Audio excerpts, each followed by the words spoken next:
Good morning. I'm Sigmar, and a few years ago we at Star-Oddi we developed a tagging device together with the Marine Research Institute in Reykjavík, where we kind of were tagging fish underwater. And in Iceland we have tagged almost 2,800 redfish with success. And we thought that this technology that we have developed, if we could develop it further and make a kind of a selection equipment or sorting equipment in a troll. So we call it a fish selector. And our intentions with the fish selector was to be able to pre-program what kind of size the fishing troll was going to allow and what species. And those fish that were not supposed to be there, they would be kind of guided out of the troll. Very similar to the tagging equipment.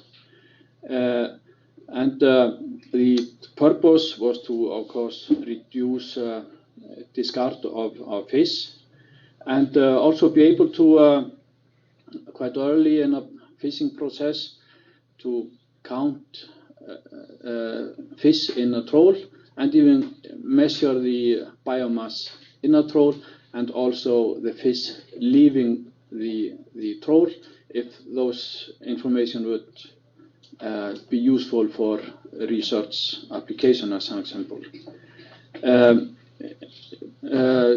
When the troll is hauled up to the vessel, in just few minutes the skipper could have a view of the catch in a troll without counting the fish.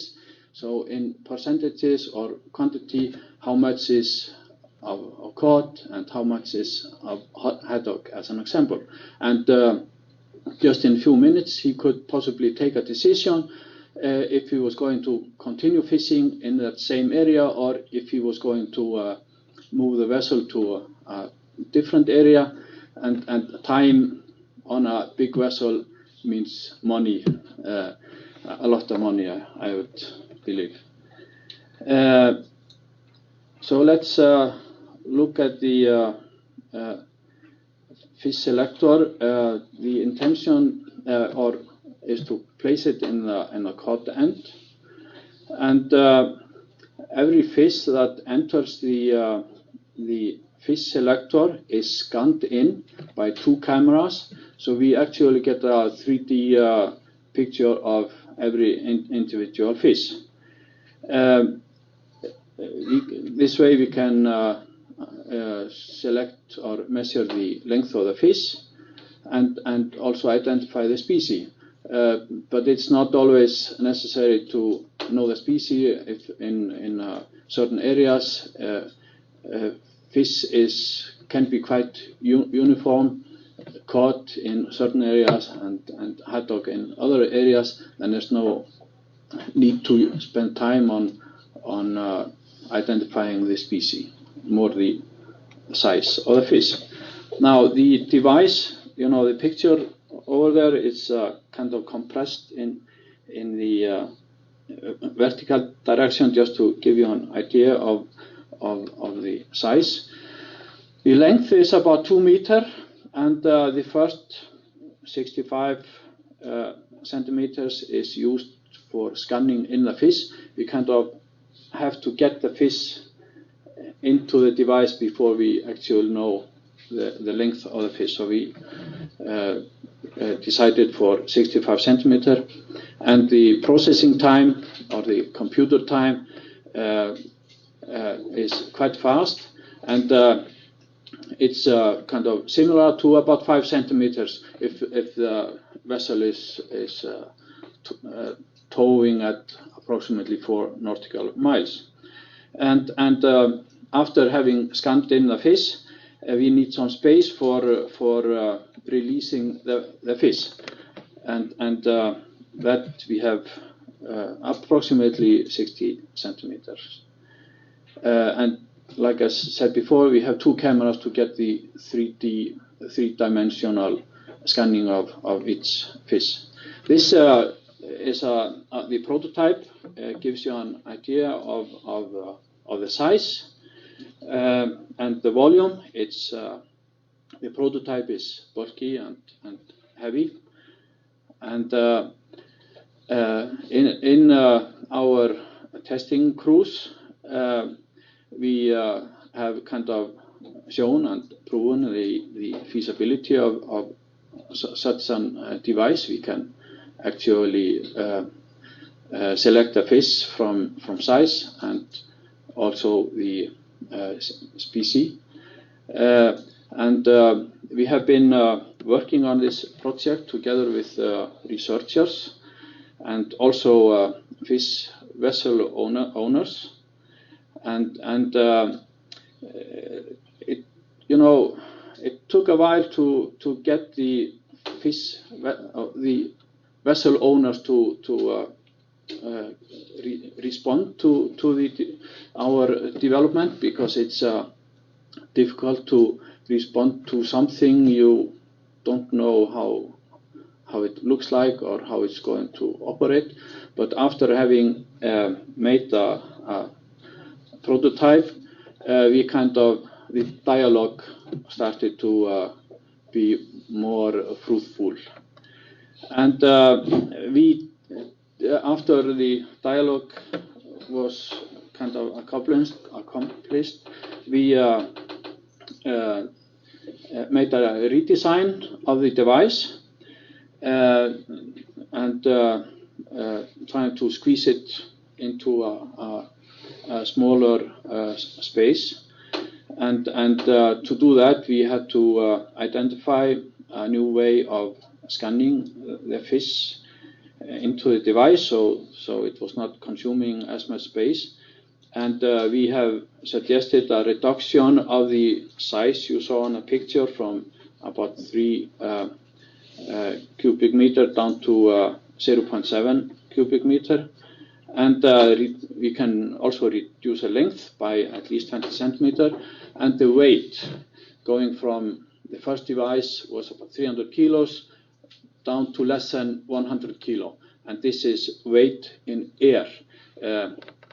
Weight in water would be something like 30, maybe 40 kilos. And the response we've got from one particular vessel owner that has been kind of supporting us in this project is that it's, even though the reduced design, it's still too heavy and bulky. And what he is worried about on board a vessel is that, of course, you have a piece there that's weighing maybe 80 kilos, and in rough weather at sea, you have to fasten it, or it can be moving, and it makes a hazard on board the vessel. And the vessel owners, they kind of like to compare new equipment on board vessels with sonar, the fishing sonar, which is something like 35 kilo in weight in air, but 10 times less space consuming than the modified fish selector that we have suggested. They require better than 90% success in throwing out unwanted species. I like the figures there with 50%. That's much easier to accomplish. But this means that when the fish enters the troll, they can, you know, if they are entering in a row one by one, then we get the 100% success in sorting. But if they are clumping and falling into the cod end, many fish at the same time, it might be difficult to obtain better than 90% success. Now, another, you know, we've developed the device to a certain level, and to continue and finish the device, we need something like 1 year to do that. But we like to be sure that we have some users or buyers at the other end. In Iceland we tend to kind of not use the legislations to pressure such a device on vessel owners by banning bycatches in the troll, but this could be one way of reducing bycatches by using such a device. And I have here this kind of shows you the size reduction that we have suggested, going from the prototype down to type that we can make within 1 year. And so basically all the scanning is performed at the front, and when a fish goes into the back, they are thrown out. And of course there are nothing is 100% in this case. If two fish are side by side, then we when we scan them in, it looks more like one big one. But if they come one by one, then it's very easy to separate and sort them out. So we've tested the device with success, and we are kind of hoping that maybe you guys can help us out in bridging the gap with the kind of the need, or maybe show us that such a device could be beneficial for the vessel owners, and it's always a question of, you know, who's a stakeholder in this. The nature is, but who's going to pay? Is it the government? Is it the vessel owners? That's something we have to consider, and we have to know who we are going to talk to. But I'm sure that the vessel company that will take such a device into use, they will definitely be stamped as an environmental friendly company for many years to come. So I just put here on a video. Let's see if it runs. Yeah, just to show you some live pictures from the tagging cruise, and you could ask questions now while we are looking at the.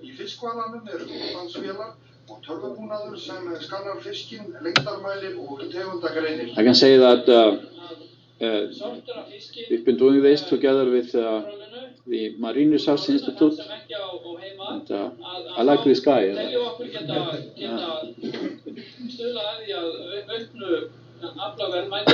Og þó við séum, það þarf í rauninni ekki mikið til þess að séu gríðarlegir hagsmunir í húfi bæði fyrir útgerðir og landan. So the idea is kind of quite green and nice, but for us as a company, we have to make business. We are not getting paid from government or anyone to do things like this.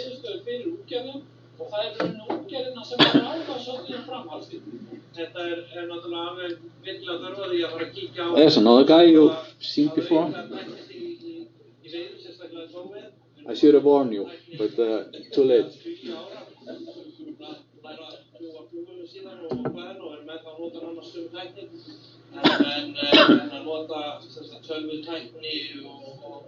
So for your curiosity, you see some red light, and the light is used, and the red light is doesn't harm the eye of the fish. So we want to release fish in a good health or a good state. And this is very similar to what we've been doing in the tagging equipment. The fish is the kind of most important, fish welfare of the fish that's being released. That's very much important for us. So we've always been doing that. So let's see now. So I've kind of finished my talk, and if you have questions, and now it's the time. Yeah. I have a question. It seems like you have a fantastic product that works. The only problem is that the Icelandic fishing companies think it's too big, and they lack maybe the incentive to use it. Mm. Have you been in contact with fishing companies in other areas operating in calmer seas, and other opportunities in regards to the discard ban and the competition policy? Well, I've been contacted by some European organization, like there's a research institute in Vigo in Spain, and other areas where they have actually incorporated such an product or a project in an EU application. As far as I know today, as a part of a bigger project, as far as I know, they haven't had success. I'm sure it's not because of the fish selectors, it's because of everything else they put in that project, I'm sure. That's because, I think Damanaki required a ban of bycatches. Nobody knows how to execute that. I think they've kind of changed legislation newly. It's going to take a longer time to introduce a ban or something like that. But that could be kind of accelerate the development and production of such an equipment. But it takes only 1 year to finish it and put it on the market. But we will have to put some engineering effort into it, but still it does cost us a lot of money, and at the moment we are using our money on customers that are kind of committing themselves to buy the other products of Star-Oddi. So this product has kind of been put on in a cooler for a while, and hopefully we will get some response. What will be the price of this device? Depends on quantity. I would think that I was talking to European, those guys in Europe. I believe they were talking about if the price was just less than 100,000 euros in quantities, then they would possibly buy it, and that's possible. But the quantities has to be reasonable. Yeah.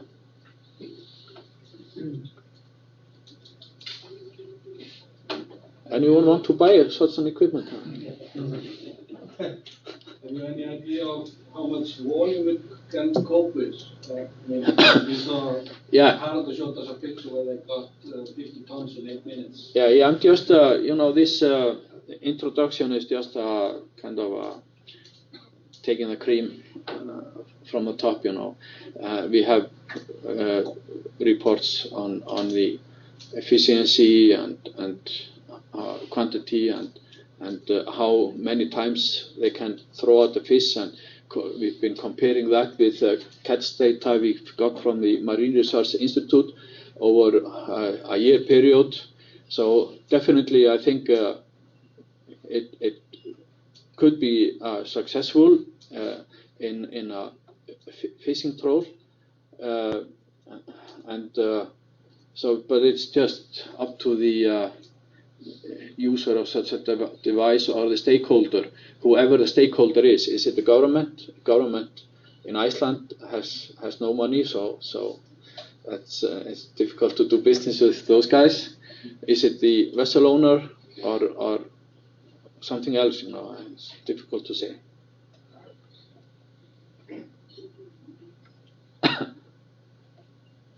Okay, thank you.